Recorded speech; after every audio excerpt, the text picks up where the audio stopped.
Notre Bruxelles va être amenée à considérablement évoluer ces prochaines années. D'ici 10 ans, c'est près de 50 000 habitants supplémentaires qui sont attendus. Le gouvernement régional actuel a décidé de répondre à cet enjeu en densifiant davantage et en construisant plus haut. Mais attention, certains projets apparaissent démesurés.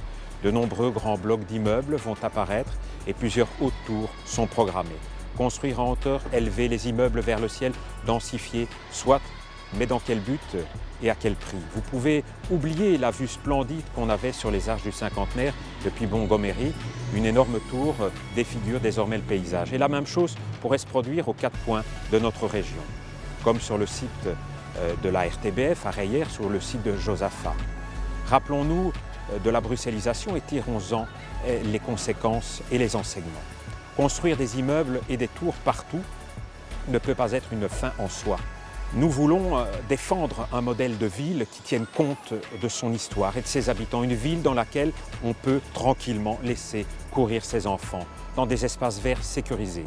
Une ville dans laquelle chaque génération peut se retrouver.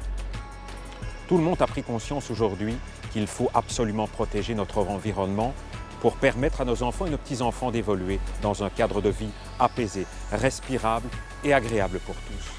Je souhaite que l'ensemble des Bruxellois puissent vivre dans une ville respectueuse de son environnement, de sa nature, avec une densité maîtrisée, une qualité de vie préservée. Battons-nous pour une ville choisie et non une ville subie.